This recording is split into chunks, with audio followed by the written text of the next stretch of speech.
Assalamualaikum warahmatullahi wabarakatuh. Saya Fahma Alkaisa Taskia dengan NIM 241510701026. Sini saya akan menyampaikan materi mengenai metabolisme protein, mengenai tugas biokimia. Sebelumnya saya akan menjelaskan mengenai protein. Apa itu protein?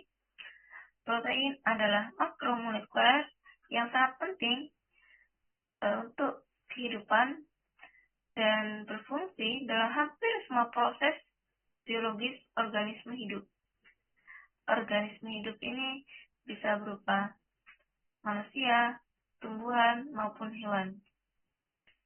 Protein tersusun dari rantai asam amino yang saling terikat melalui ikatan peptida.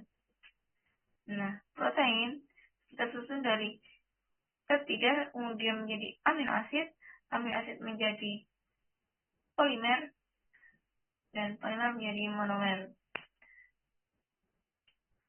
Kemudian selanjutnya terdapat metabolisme. Metabolisme sendiri dibagi menjadi dua macam. Terdapat anabolisme dan katabolisme. Anabolisme adalah proses pembentukan protein yang nantinya akan menghasilkan enzim, struktur, dan juga cadangan makanan. Katabolisme yakni proses penguraian atau pemecahan protein yang akan menghasilkan asam amino yang baru, produk metabolit lainnya, atau energi tambahan. Kemudian di sini juga ada biomolecular device yang terdiri dari dua macam. Terdapat struktural dan fungsional. Struktural ini menjadi penyusun dari sel, jaringan, dan organ dari proses biologis organisme hidup. Dan yang kedua, terdapat fungsional yang berperan dalam proses biologis tertentu.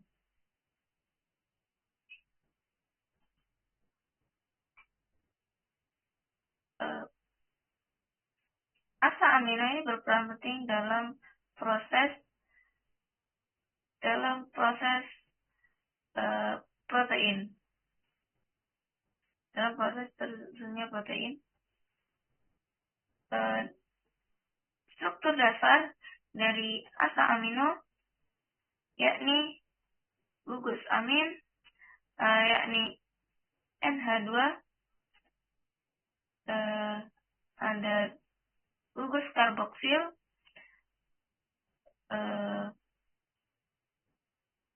kemudian terdapat gugus R dan hidrogen, dan yang tengah itu adalah karbon. Kemudian unsur utama penyusun protein terdapat karbon, hidrogen, nitrogen, oksigen, dan sulfur. Unsur-unsur ini terdapat pada tubuh manusia. Selanjutnya terdapat unsur penyusun karbohidrat dan lemak, yakni unsur karbon, hidrogen, dan oksigen. Untuk protein pada tumbuhan terdapat karbohidrat, lipid, protein, dan polifenol. Selanjutnya, struktur-struktur protein atau bentuk-bentuk protein terdapat 4 macam,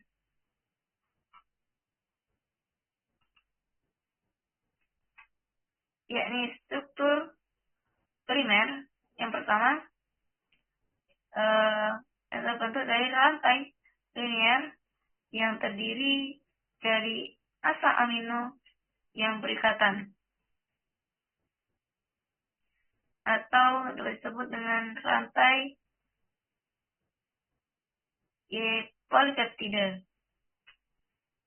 Yang kedua, terdapat struktur sekunder, adalah rantai polipeptida mengalami folding atau melipat dan membentuk ikatan hidrogen sehingga tercipta struktur alpha helix dan beta sheet. Struktur yang ketiga yakni struktur tersier atau dapat dikatakan juga struktur 3 dimensi. Dikarenakan struktur sekunder yang sebelumnya telah melipat mengalami folding lagi yang lebih kompleks dan diikuti dengan terbentuknya berbagai jenis ikatan molekul seperti hidrogen, ion, dan ikatan molekul lainnya. Selanjutnya yang keempat, ada struktur kuaterner, berikatan tidak beraturan atau protein yang lebih kompleks dari tersier, seperti contohnya pada hemoglobin yang terbentuk dari protein yang berbeda. Setelah struktur-struktur protein, ini terdapat proses metabolisme struktural dan fungsional, yakni yang pertama ada anabolisme atau pembentukan protein. Pembentukan protein ini terbentuk dari yang pertama menyusun asa amino menjadi protein yang baru dengan mensintesis asam amino dari nitrat yang diambil dari tanah, kemudian diolah menjadi glutamin atau asam amino lainnya.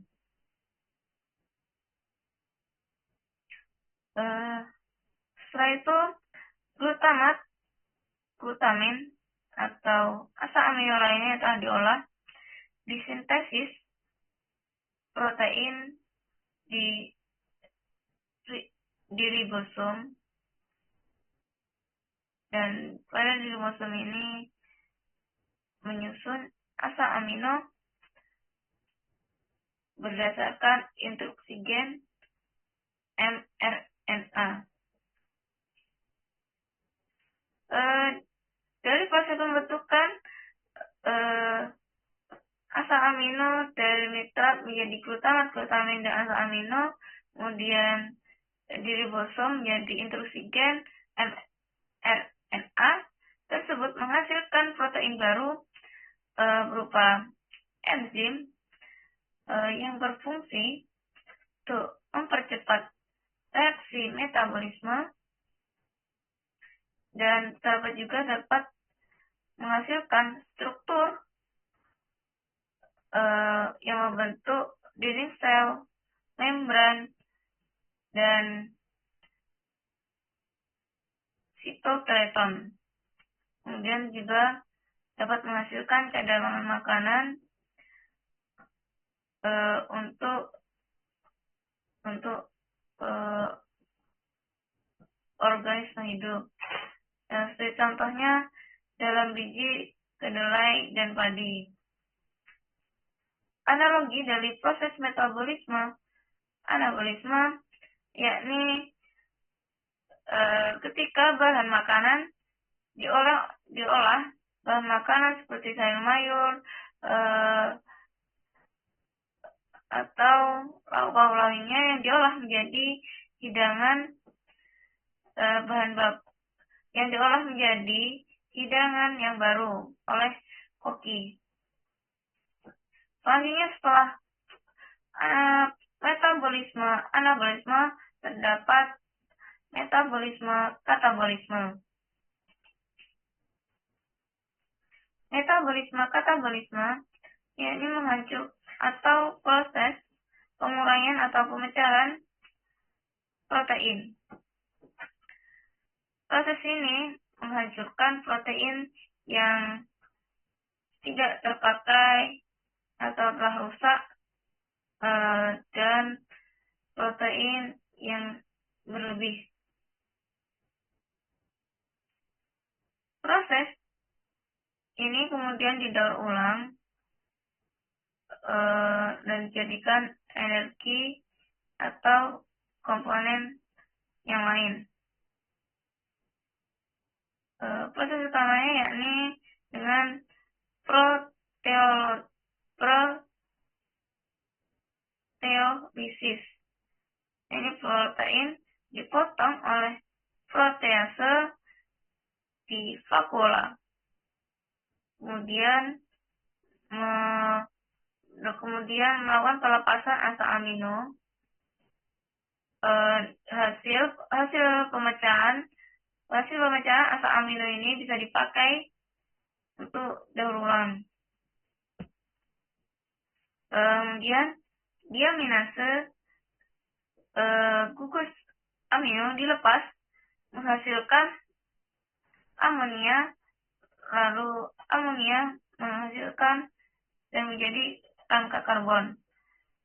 Tangkai karbon masuk ke siklus Krebs dan menghasilkan energi ATP atau energi yang baru. Dari menghasilkan energi ATP atau dapat diubah jadi senyawa lain seperti gula atau metabolit sekunder.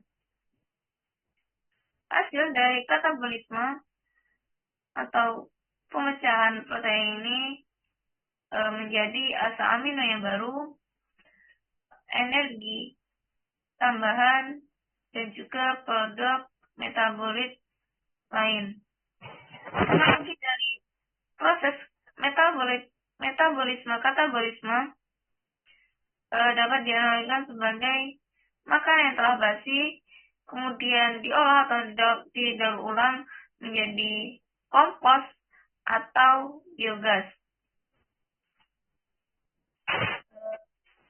Baik, dari proses metabolisme ini dapat seperti nitrogen dari tanah, kemudian dijadikan asam amino, dan asam amino ini terbentuk menjadi protein. Dan apabila protein tidak dapat dipakai atau telah rusak, itu dapat dipecah lagi atau didaur ulang menjadi energi yang baru yang dapat digunakan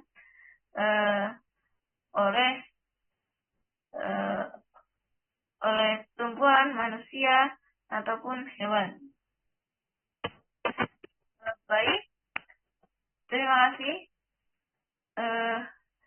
Itu presentasi dari saya. Kurang lebihnya mohon maaf. Wassalamualaikum warahmatullahi wabarakatuh.